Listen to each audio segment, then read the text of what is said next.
I know when well, no, I'll save that for the second episode because I don't want to go into that now. But yeah, there was a way I felt when I was watching that in the cinema, but I will go into that later.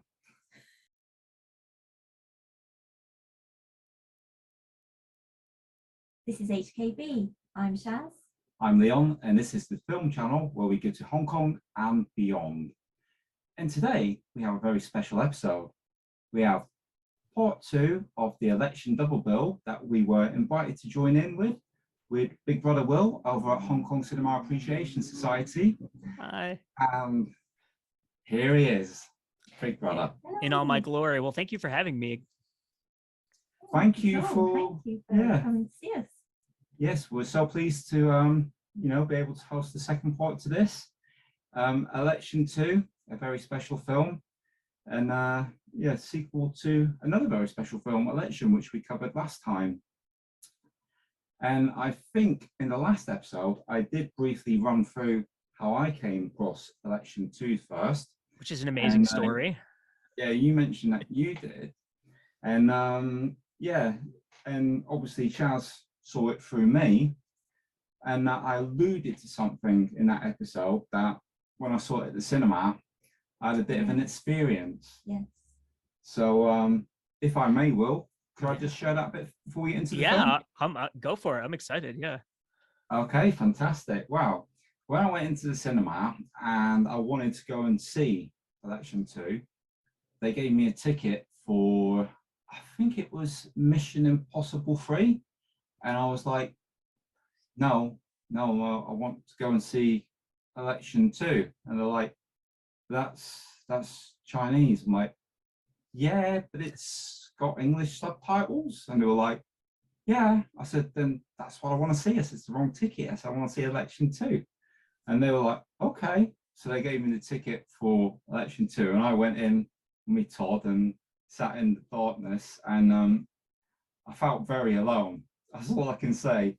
And this film comes on with all these menacing triad elements. And I felt like, who sat around me? I felt really, really uneasy. I thought, I hope I make it out this theatre in one piece. Never have I felt more uneasy but entertained watching the film than that. And so that was it. That was my little bit of trivia for my viewing of Election 2. And I just want to ask, what do you think of this one in comparison to the first one, Will? So I rewatched this movie last night, so it's very fresh in my mind. The thing that struck me about watching them both in quick succession after, whatever, I first saw these movies, I think in 2006 or 7. So it's been like 17 years since I first saw them, or 16 years or whatever. I never noticed how different they are. They're very different. And even though the stories are kind of similar in that you have an election and you have two people competing to be the chairman of the organization and stuff like that, and the storytelling methods are kind of the same, they're very different. And this movie is so cynical and dark and like almost nihilistic. And it has like almost horror movie like aspects to it, like that scene in the dog kennel, which where I was just like, the first time I saw that, I was kind of like, ugh, and then watching it last night, I was like, oh my god, I forgot how disgusting this is. But it's also interesting that the first election, to me, even though they go into China, is very much like about Hong Kong stuff.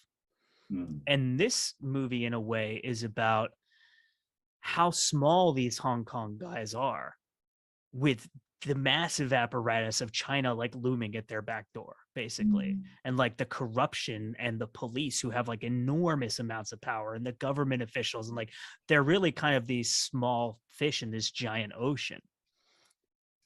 Yes, it really feels like Johnny To has something big to say with part 2, doesn't it? He's really making a commentary on Hong Kong after the handover. And and it's playing on, I guess, the local cinema goers. It'll be playing on a lot of their fears and phobias and the doubts about what lies ahead in the future.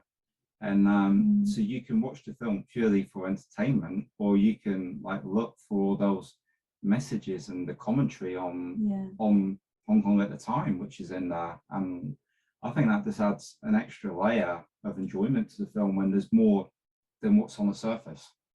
Yeah, and I think that's like a great way to say it, because one of the things that I noticed as being a major difference between this one and the first one is the first one is really, it's a lot smaller in a way, because the focus is really just on the people and what they're doing in the moment. Yes. And in this movie, there's this, I mean, it opens with the historical thing of like when the triads first like established themselves, that little introduction section, which that, I mean, there are aspects, we can talk about this more as we get into this, but there are so many aspects of this movie that remind me of Godfather 2 and the Right. evolution from Godfather to Godfather 2. Yeah. Yeah. But you had like this election too, like you said, is very much not it's not necessarily about what you're seeing. It's about everything else that's going on. It's this huge metaphor for this situation that Hong Kong found itself in. And it's a very different film to watch. It almost feels, it feels more fatalistic to me. Like no matter what they do, they can't escape the path that other people have put them on. Yes, there's a lot of puppet masters, isn't there? Yeah, exactly. Yeah. And I think you liked that, didn't you, about this one? You know, the manipulation of the characters and not knowing quite who was in the strongest position. Yeah, definitely. And you also liked, you said to me the first time we watched it about, I hope they don't leave out these elements from the first story, which we won't ruin, but there were certain threads that you wanted picked up and you were really pleased that they followed through with it. You know what I'm talking about, without ruining it for people that haven't seen. I'm not sure now. To do with the ending of the film. And it gives Simon Yam probably some of his strongest acting in part 2 with his son. Oh, right. Yeah. Yes. Yeah. I think I know what you mean. So even though for us, we feel like this is more Lewis Ku's film than Simon Yam's, I think he still has some demanding acting to do in this. And there's elements that cross over from the first story that, even though they're two completely separate films, it's like one, as you could take it as a whole, like, you know, you got Kill Bill 1, Kill Bill 2, completely different films, but they were talking about combining them. For me, I don't think that would work. I just want 1 and then 2 so I can enjoy them separately. Same with these.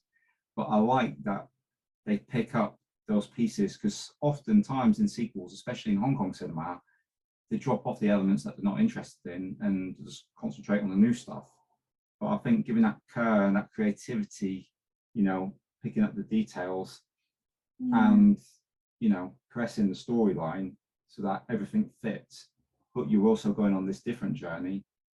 But it gave it the connection back to the first one, didn't it? Yeah, it just felt like a real treat for me. You would follow those bits on, you know, about his son. I think you can say that much. Yeah. Without giving too much away. I said, I hope they focus or at least mention the son in the second one, because it'd be interesting to see what happens to him, how he turns out. And okay, it wasn't featured much, but I like that it was still mentioned, that there was still a little bit of story about that.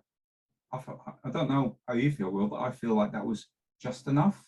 I think if you oversaturated it with that, it would have took away from the main story. I think the stuff with the son was like, it in a way it was perfectly well done, because one of the things I find so interesting about this movie, which I just thought of when you guys were talking, is that Simon Yam is essentially the villain in this movie. He's not like a villain in the classic movie villain sense, but he is the antagonist. Like if you think of Lewis Koo as the protagonist, the person who's trying to stop him from achieving his goal is Simon Yam, who is the antagonist, right? So, and his character is, you know, like we talked about in the first episode about how he's so enigmatic in the first one. You don't really, and in this one, you're just like, man, he's bad news, right? But he still has that smiling, happy thing where he's like, oh, let's do this. And you're like, this guy's crazy. But it was really interesting to see, you know, if you look at the character of the son in the first one, and you look at the character in the son in this one, his journey in a way mirrors the differences between the dad in the first one and the second one. So it's really interesting to see them, how they're changing together and how the things that the dad is doing affects the way that the son is behaving. Yeah. It's not throwaway dialogue or writing, is it? It's really carefully thought about. And, you know, it's like a big jigsaw puzzle and they fit all the pieces immaculately. And I like that. I mean, it's not often for me. I like, you know, when I see a good film, I like to see a sequel to it until they sequel it to death and it becomes very stagnant. But it's not often for me that I feel that you get sequels as good as this one. And you could argue the case, you know, for either film and quite convincingly say, you know, on one day I might say I prefer number one. On another day I might say I prefer number two. And I can never make my mind up. When I watched in number one, I was saying to Shaz, I definitely like the first one best. I said it's just a stronger film. Then we watched number two, and I'm like, well, I really like number two as well. And I'm like, I felt really torn then, but I didn't want to betray either film because they've both got so many elements that, like you say, they're making completely different films, even though they're the same series, which is fantastic. And the music too, the way they changed from that, there's that guitar theme in the first one. That's the, and then in the second one, it's that violin or whatever cello. I don't know which stringed instrument it is, but it's so ominous. And it feels like it's from a horror movie, doesn't it? It's terrible. Yeah, the tone of this movie is so bleak. And it comes straight from the beginning with the music and this backstory of these immigrants coming and like being treated like crap and starting their own society and all this stuff. And then it starts to kind of expand out from there. But that's one of the things that reminded me so much of The Godfather 2 in a way is, you know, Godfather 1 is basically Michael Corleone's story, right? And becoming a member of the family. And then number 2 goes back to his dad's story. I mean, this doesn't have that whole flashback structure, right? But what's so interesting about the journey from Godfather 1 to 2 for me, which I see in this movie as well, is you go from in the first movie, like a local movie about a local family doing local business, to in the second one, Michael is like running casinos and trying to open casinos in Cuba, and he's going to other countries, right, where he doesn't have as much control over everything.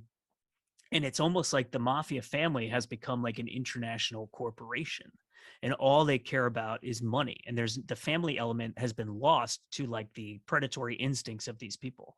And in the second election movie, Louis Koo keeps saying over and over again, all I care about is business. Like he doesn't care about the family element. He doesn't care about being a member of an organization. He doesn't care about brotherhood. He wants to make money and that's all he cares about. But he's willing to take on this role so that he can expand internationally in the business. And I think that it's just such an interesting movement from the first one to the second one. Yeah, it's completely different motivation for him than it is for Locke, Simon Yam's character, isn't it? And the contrast, contrast is just fantastic. And of course, you've got other people waiting in the wings for their opportunity as well, isn't it? Yep. Is it Gordon Lamb that thinks he's going to be the next? Man. So and I like how you compare it with the Godfather, because it does have that very similar vibe. And when you said it, I was just thinking, I guess James Caan's character Sonny, you know, with how loud he is, reminds me a bit of Tony Leung's character from, I didn't even think about that. You know, big, loud, brash. And so maybe that was an influence on Johnny to The Godfather. You know, they take from the best, don't they? If you're going to have an influence, why not? I mean, you can't go wrong, can you, with Francis Ford Coppola? Yeah, and you know, Michael it's interesting to me, not to derail this conversation and just start talking about The Godfather, but Michael is very kind of enigmatic in the first one, in the same way that Simon Yam is. And Al Pacino even has said in interviews, like, it was a weird part to play because my character changes a lot, but you never see why he's changing. You just see that he is changing. And then in the second one, it's much more clear who he is and what his motivation is and why he's doing what he's doing. It's a really interesting transition, I think.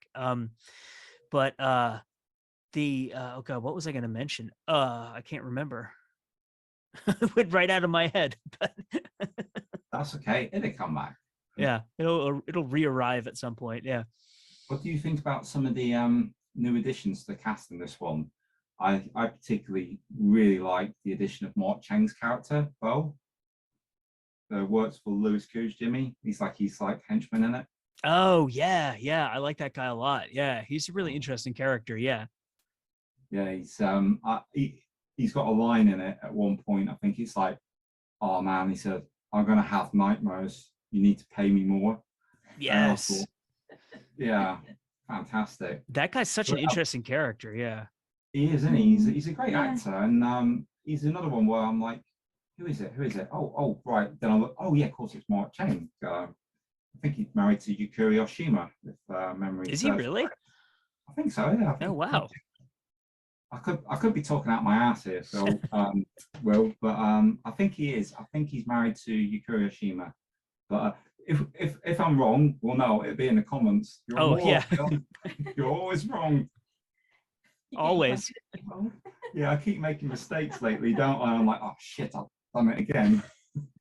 Well, my strategy for when I make an obvious mistake is I just pin the top comment. I just say, "Oh, I made a mistake." Yeah. And then or I'll put it up on screen sometimes, don't I? Like, I'm an idiot, did it wrong.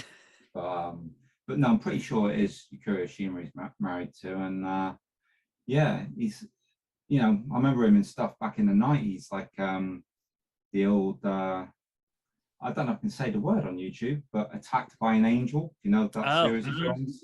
He was in the first one of those. And and since then I kind of followed him because he's been in that sort of film, but I liked him being in this. I thought it was an elevated performance from him because I wasn't used to seeing him in this type of standard of film, playing with the big boys, so to speak. It's nice when you see that somebody's got that in their arsenal that, I can deliver on this stage too.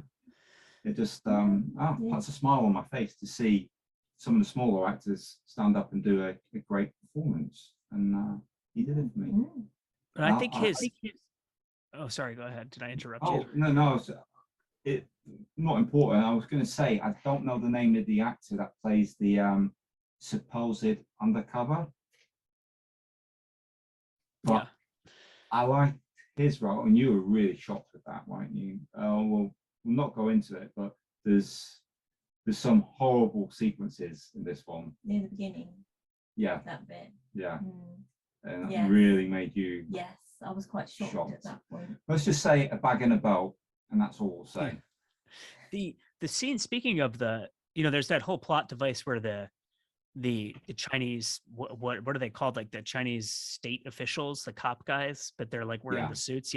That scene where they're in that restaurant and multiple parties, I try not to spoil it, but basically multiple parties of people have descended upon this restaurant, and they're not at first, they're not really sure why everyone is there, and then it just starts to creep out, and then you're like, how is everyone going to behave? And then this guy panics, and it leads to this and that, and it's just that scene is such classic Johnny To to me in a way, because it's very quiet.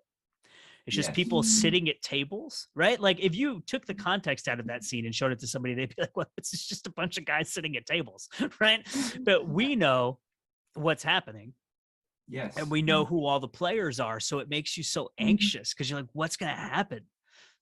Yeah, he's such a master craftsman, isn't he? He can just like point the camera at something and tell you everything you need to know with a couple of shots. And then this like things he'll throw in, like I'll tell you what, I would not want it to be that actor in the coffin that has Lancer on top of him. That would freak me out a little bit. I'm not like a fan of small spaces, let alone small spaces with somebody on top of you. So no, and that coffin is tiny. Yeah, they are, aren't they? And it's like, oh my god. I mean, I'm just going through my head with, being in that situation. It's like a frightening thought, isn't it? Being like, and I think that's because he wants to go, isn't it? Lamsur, and he gets told to get off his phone and get in there, like, and like, what? But that scene is like, I mean, to talk about the horror movie elements of this film, that they're wearing masks in that scene, right? And it's really dark in that, like the lighting in that, whatever that closet or storage area is that they're in for the the coffins, it's so dark, and they don't put any artificial lighting in it really. So it's like this really dark, creepy space, and they're wearing masks, and they're putting this guy in a coffin. It's like very horror movie creepy. And then there's that funny element of the Lam Sua character being like, I got to take a phone call. Like, what are you doing? It's like, yeah, that is great. It kind of reminded me of the mask in New Police Story a little bit, because they had mask in that. Oh yeah, Daniel Wu's crew and whatnot. But, mm-hmm. Obviously, a lot more sinister effect in Election 2. Yeah. With the way they're in the dark, I guess could liken it a bit more to The Purge, can't you? When they're all wearing masks in that. Oh yeah, I didn't think about that. Yeah, or like You're Next. Have you seen that movie? No, not seen that one. Yeah, so when that was a Lionsgate movie, and it came out right when I used to intern at Lionsgate. Like when I first went to grad school, I got an internship at Lionsgate, and then I ended up working at Lionsgate, and I like read scripts for them for several years. But when I first started working there, that movie came out, and it's like a home invasion movie. Yeah. And the killers, home invaders, whatever, they're wearing like animal masks. And so Lionsgate gave all of the interns like replica animal masks from the movie. So I have one at home, and my wife hates it. She hates horror movies. So sometimes sometimes I'll put it on just to like creep her out. But yeah, but the masks are just like such a creepy touch. And speaking of the coffin, that whole plot line with the coffin, there's this amazing scene in this movie where the Louis Koo character is in the car, like circling the block, and the Gordon Lamb character and his like guys come to try to get him, and I don't want to spoil what's going on, but they're kind of like both putting one over on the other one, and they kind of halfway through the scene they both figure out what's going on, and then there's like this chase and these guys jumping into this moving truck. And I love that sequence. It's so good. Excellent. Wow. Sounds like one we need to have a look at. It's it's amazing how you can like talk about one film, it can lead you into another. And it's like we always say on our channel, isn't it? It's on the podcast, that we're weaving tapestry all the time. When you see where all the links are for everything, it's incredible how things can tie together. It's like that game, innit? Is it 6 Degrees of Kevin Bacon? Yep. You can do that with Hong Kong actors so easily, can't you? Pick who you want. Pick 6 Degrees of Lam Sua. I mean, that'd be so easy. With Jackie Chan, like, move over Kevin Bacon. We can do this with the whole of Hong Kong cast. Everyone, right? Yeah, which is great. I'm curious, actually, and could I do a little round table thing with a question? Just because we've recently watched Election 1 and 2, all three of us, and I'm curious to see who everybody's favorite actor is from both film and favorite, say, supporting actor. Yeah. So I'll go first because it's only fair, isn't it? And then we'll go Shaz and then Will. That okay? Yeah, that works for me. Yeah. Okay, so I'll go first. For me, best actor election, Simon Yam has to be, just so understated, absolutely fantastic. And then best actor in Election 2, I would go with Louis Koo. I think it's his film. Best supporting actor election, I have to go with Tony Leung Kar-Fai, because I love it when he goes big like that. I know some people find it a bit much, a bit like when Al Pacino's all shouty, but I like it. And best supporting actor for Election 2, I struggle more with 2. I'm not sure whether I go Simon Yam or no. I'm going to go Mark Chang, because I'm not used to seeing him in that kind of role. So it's going to be Mark Chang for me. So yeah. How about you, Shaz? I think for election, I think Tony Leung, just because he is so out of control and just really put me on edge throughout the whole film, like how unpredictable he was. Okay. Supporting actor for election, I'm not sure. Do I go obvious and go Simon? If you want to, no. Yeah, maybe because he was the complete opposite, and like you say, also unpredictable, but in a completely quiet, nondescript way. Yeah. Election 2, wow, Lewis Koo, who else? I knew it. Well, I really liked it because I felt throughout it that he was playing a good guy, but then because he seemed to have a bit more of a code, but then I don't know if he did. Was it all an act? So I liked how he played that. Supporting actor, I'm not sure. Maybe Lam Suet. Yeah, Lam Suet. Okay, cool. For being stuck in the coffin. And Will? For being stuck in the coffin, yeah. Bonus points. Best coffin performance. I have to go with Simon Yam for the first one. Yeah, I think that performance is incredible. It's so good. I mean, the scene where well, actually, this is a spoiler. Never mind.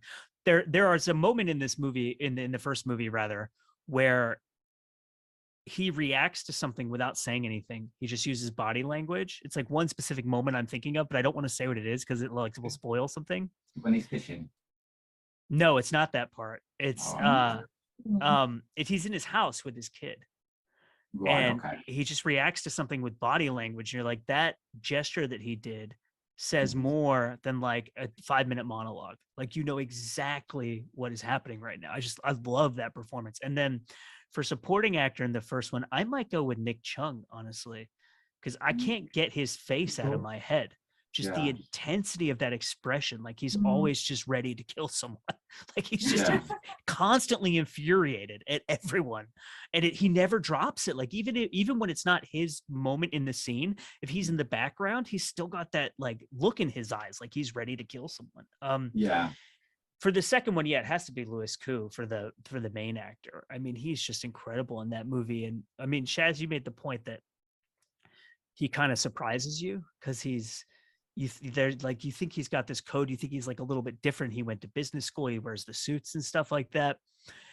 In a way, I wonder if his role, the way he's presented in that movie as respectable with like the nice hair, he's got the expensive suits, he's talking to like official people, he's raising money from like, you know, whatever that guy is, an angel investor or something like that, right? It makes me think of the difference between like a street level criminal mafia gang, whatever, and these international corporations that for, you know, decades and centuries, as they've morphed into different forms over time, have used like slavery, child labor, like all this stuff. So they look respectable and they're doing things by the book, and the CEOs have the nice house with the nice family and stuff, but the stuff they're actually doing is like so beyond what you can imagine that it's just horrifying. And then I might go with Gordon Lamb for supporting in the second one, because I like the way that his character in the first one, his character is very loyal in a way. He's like, I will do whatever you need me to do for everyone. And then in the second movie, he's like, these people don't give a shit about me. Like he has this realization almost, right? And so then he just kind of goes off the rails, and he becomes like a little bit unhinged. And there's not a huge difference, I don't think, in like the pitch of his performance between the first one and the second one, but just the way that he carries himself, you can tell that he's changed. And I really like that, the way that his character changes. It only seems to be about now that people are realizing, you know, last couple of years, realizing just how good Gordon Lamb is. I mean, he's getting bigger and bigger roles. That hand-rolled cigarette was absolutely incredible. Dude, that movie was so good. It was so good. Yeah. Yeah. It was fantastic. And Tybell playing the role he did in that, I'm like, holy shit. Never expected to see him in a role like that. Just that knocked my socks off. I was completely shocked by that. But yeah, I'm you know, becoming more of a Gordon Lamb fan as we go. And it's strange when you look back and you think, yeah, I've seen him in this, I've seen him in that, I've seen him in it now. Like, you know, like, but I didn't really register before. But even when we went back to Election, I was like, oh, I didn't realize when I saw Election, I didn't know who he was. But now I know who he was. I go back and watch his performance. I'm like, God damn, this guy's great. Yeah, same with, I mean, he's one of those people where, because like I said, you know, in the first episode, when I saw Election and Election 2 and Exiled, I wasn't watching a lot of Hong Kong movies. And I was kind of like in a down period, I guess, and I got way back into them. And they're like the cast members of those three movies. Whenever I see them, I think of like, even with Simon Yam and Anthony Wong, who are like these really big names, I always think of Johnny Toe, and Gordon Lamb is one of them, and Lamb Suet. And like, there's so many actors in those films. Every time I would see Gordon Lamb in something after I saw Election, I'd be like, oh, I didn't even know his name, honestly, at that point. I was like, oh, that's guy from Election. I just associated him with Johnny Toe. Yeah. It's that stable of actors, isn't it? You know, Anthony as well, Francis Ng, Roy Chung. It's fantastic seeing all those guys turn up so many times. And Maggie Shue as well, she turns up, and I think she was in PTU as well. Mrs. Big D. Yeah. Mrs. Big D. The best name ever. It's the best character name Maggie ever. Shue. The best name in the Election series, Mrs. Big D. So many connotations for that. I just can't even think. You can't even start to there are some character names in Hong Kong movies where the woman in this is totally unrelated, but Millionaire Express, there's that like very heavy set woman. Oh yeah, Lydia Shum. Yeah, so heavy. If there's a moment on the commentary track for that movie where Arna Venema just starts reading the list of characters that she plays. And it's so bad because all of the characters' names are like fat lady eating cake, fat lady in the window. And it's just like, it's so bad, but it's so funny. Oh yeah, she's brilliant, isn't she? She always makes me laugh. I mean, she's Richard Ing's wife, isn't she? In it, and Express. And there's what's that series of films that we keep meaning to get with her? And Mad World. Yeah, I think that's it. Yeah. Mad World. There's a series of those with her and George. Is it Bill Tongue? Oh, Bill Tongue. Bill Tongue. So we'd like to get them at some point, but it's just balancing your money, isn't it? What do I go with next? There's so much good out there. And there's so much stuff too. Like one of the problems I have with the deciding what to cover for my channel is there's so much stuff that's out in Hong Kong that I want to see and cover. But then I'm like, if I buy this and I cover it, and then Eureka puts it out like 6 months later, do I have to do it again? I'm like trying to balance like what I should be covering and like what, because it's I don't know if you guys see this on your channel too, but like in terms of views and like comments and stuff like that, so much of it is just like trapped in the cycle of releases by the Blu-ray labels. Like if I cover anything that's outside of what's coming out soon or what just came out, it just doesn't do as well because people are so focused on like, oh, I can't believe this is coming out. This is coming out. That's like hard to get off that train. It's running down the track like that. I guess we're a little bit rebellious there, aren't we? Because we kind of please ourselves a little bit. Like Mrs. Big D. Yeah. We do know that if you go for the big boutique releases, you get more views. It's simple. But then we got to be enthusiastic about what we do as well. And we like to cover something off the beaten track. Otherwise, we'd just shut down because we don't like to feel like we're in a race all the time, do we? And because we like to like watch like yourself and like Johnny come out with the news and stuff. And we also like to watch Huss for what's new with the Japanese and, rarer stuff. So it's like we want to enjoy the other channels and we want to offer something different. But occasionally we do pick up, like we did the Chuck Norris recent one, didn't we? Cold Silence. Yeah. Oh, so, that movie is so good. Did you like that movie? I haven't watched the review yet, but yeah, I've never seen it before, had I? And I was like, wow, they got Henry Silver in here as a villain. I didn't know he was the villain in it. And yeah, it's just nuts. And it feels, I might be wrong, but was that a bigger budget for Chuck, that film?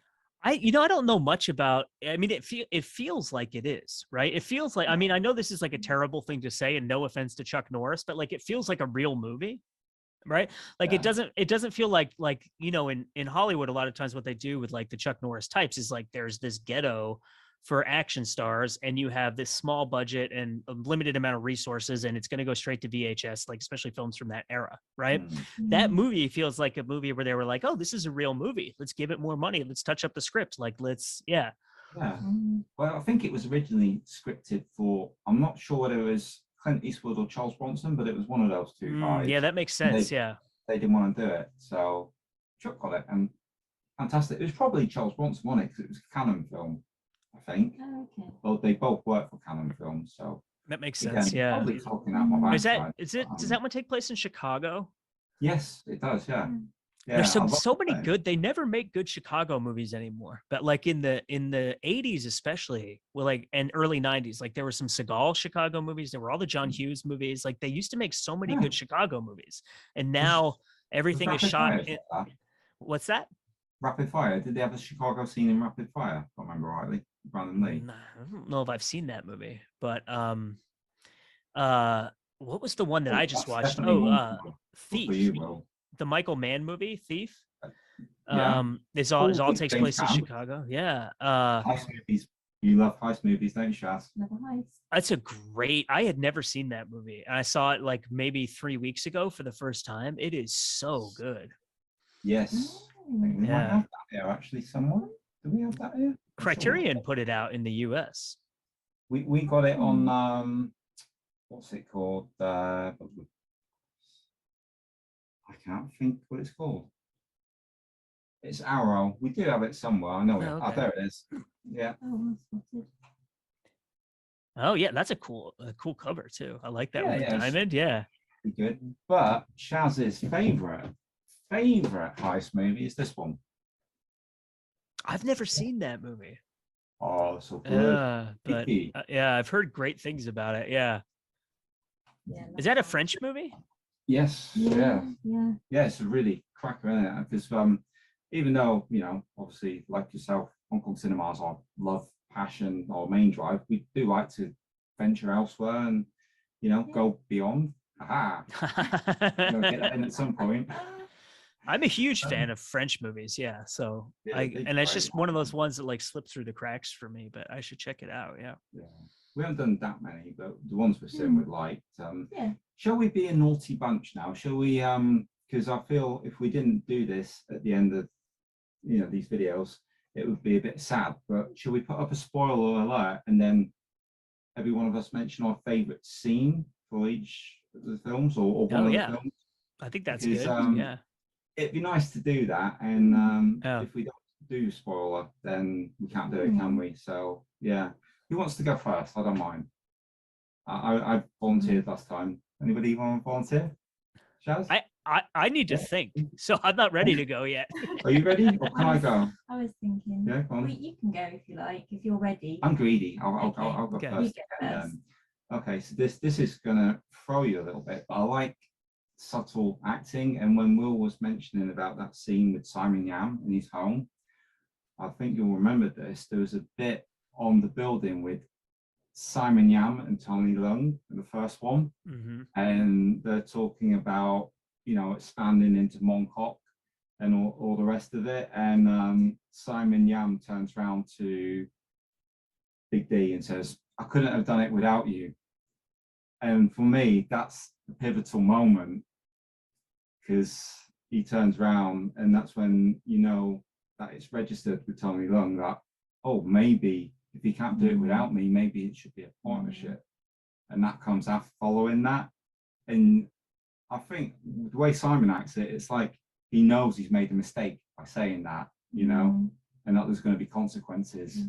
And I love that moment, and it's not an action moment, it's not a violent moment. But it's another moment where you're on the edge of your seat, because I was watching that and I thought, oh my god, one of them's going over the edge. One of them's going to get pushed over, and I'm like, oh. Yeah, it does do that, doesn't it? It's again, like Will said, that unpredictability, and you just don't know. Well, I mean, I don't mean to interrupt the round table, but and this is obviously a huge spoiler, but when that line, "I couldn't have done it without you," to me in a way is so indicative of who the Simon Yam character is, because what he's saying in that moment is he made that alliance with the Big D character specifically so he could use him to take out enemies, and now that the enemies are out of the way, he's like, couldn't have done it without you, but also you got to go too. And it's like, that's like the moment for me where I realize like who this character is. Like, man, this guy is like, he is bad. He's dark. Yeah. Excellent. You got a moment? I think so.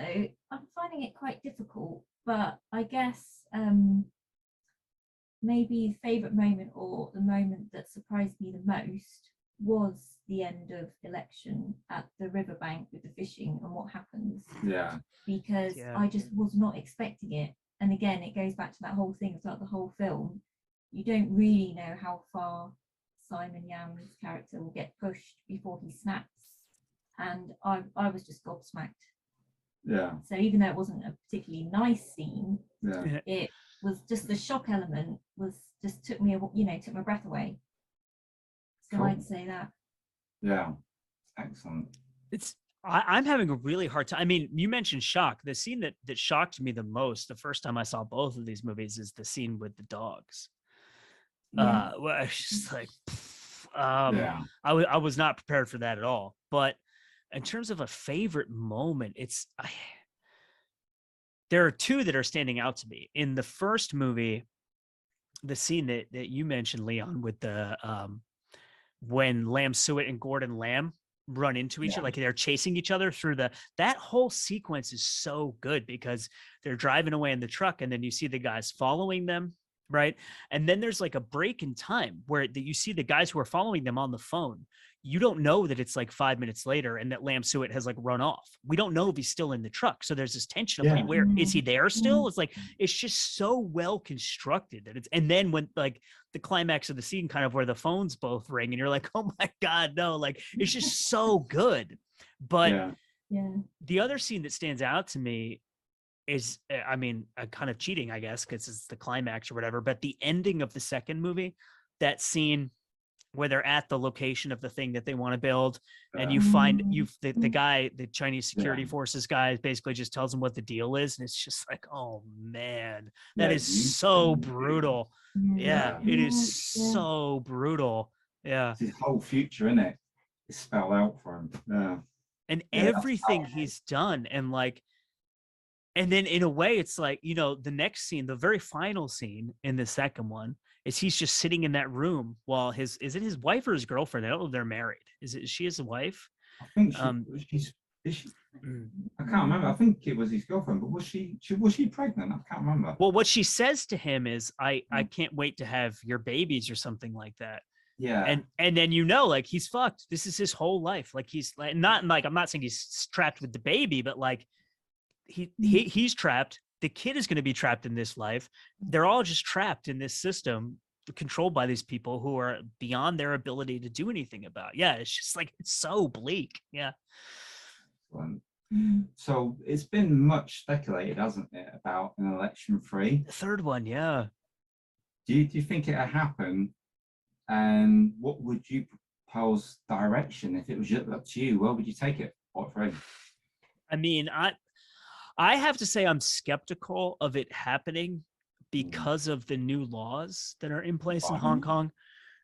Because I feel like, I mean, especially the second one with the cynicism about China, I feel like there's never in a million years I feel like if Johnny To tried to make a third one now, the Chinese government would basically be like, you have to make that bad guy from the second one a good guy, and you have to show how everything he did made the bad guys realize they were bad. It would just be like, like I feel like it would be impossible to make that movie in a way. Lose its teeth on it. But the direction of it, I think it would be really interesting to see into the future Louis Koo as they're like, I mean, they said they were going to make $100 million a year off of this project that they're trying to undertake. So what happens when he's extremely wealthy and maybe you pitch it like, into the present day, he's making all this money, but it might even be, obviously this is a complete impossibility, but it might even be interesting to explore the kind of the political social situation of China and Hong Kong right now. Right. And like, he's trapped by the Chinese government and he's become part of this huge boom of wealth, but there's like these purges and they're clamping down on capitalism. And he's this guy from Hong Kong. And like all of that would be really, I mean, again, there's no way in a million years you could ever make that movie. Tell you what, I'm sold. I would watch that movie. Yeah. Could be really interesting. Yeah. Excellent. Cool. Yeah. Wow. Anything anybody else wants to add? Or well, I just did I show this off yet again? I know I showed it off in the first video, but it's just not this video, You purposely making me envious, aren't you? No, I'm going to be begging Shaz afterwards. Can I order it? Can we buy it? Can we buy it? I'm actually very lucky. I bought this with money from our Patreon. So oh, cool. I'm very lucky, yeah, that I was able to pick that one because the cost to get that in the US, I was like, I never would have just bought it on my own, even though I love those movies so much. Yeah. So yeah, well, we were asked about Patreon by one of our viewers, but I was like, we haven't got time to do any extra content on top of what we do. So yeah, it's definitely I love doing it because it gives you like a really direct access to people. Like people can send you messages and like stuff like that. But it is one of those things where I'm like, I have like endless anxiety about like, how am I going to make the content? How am I going to get it edited? The whole release schedule. Yeah. It's just like, it's so much to like logistically I mean, I'm lucky that I have Mike, who's my like silent partner in the channel, who does like all the editing for me and like takes a lot of that stuff off my plate, but it's still just like finding the time to record. And yeah, it's a lot. And now you have the podcast, you and Mike, which, kudos, the Commando episode just finished yesterday. Loved it. Oh, did you listen to it? Oh, thank you. Yeah. That's very nice of you. Yeah. Yeah, it's been a lot of fun. It was, Mike and I used to do a channel together. And we missed like talking to each other about movies because I just do this channel all on my own. So we were like, why don't we just do a podcast? It's so much easier. It's almost like obscene how much easier it is. It's like offensive. I'm like, why have I been doing YouTube? Like when I could be doing a podcast, it's so much easier. Yeah, but it's been a lot of fun. So yeah, I think we enjoy podcasts more, to be honest, don't we? Just from our end. I mean, doing live streams really fun, but just sat there editing videos, it's more fun doing the podcast. I mean, Shaz has complete control of the podcast. You know what you're doing with it, don't you? What you want to do, but yeah, I think we can only get one a month out. Really, realistically, it's just not enough time. But yeah, I didn't realize editing a podcast was such a big undertaking. Yes. Yeah, the audio editing with the sound and stuff. Yeah. I'm like, no, I'll stick with the videos. I'm not doing that. Yeah. Right. So, is that it then? Any final words? Should we sign out? Thanks for having me, and this was a lot of fun, and I'm really glad we were able to do this. Thank you ever so much for proposing this idea, Will. We really appreciate you sharing this idea with us, and it's been a real thrill to be able to speak with you face to face. We were both really looking forward to this, and that's on our tick list. It's done, and hopefully maybe you might tolerate us some other time in the future if we went to yeah, no, this has been great. No, I love doing stuff like this too, because it's less pressure on me to have to come up with a million things to say. Yeah, it's more just fun to have a conversation. Yeah, so this was great. Fantastic. Well, that's great. So that's all for now, folks. We will all catch you later, and we will catch you on the next one. Bye. Bosh.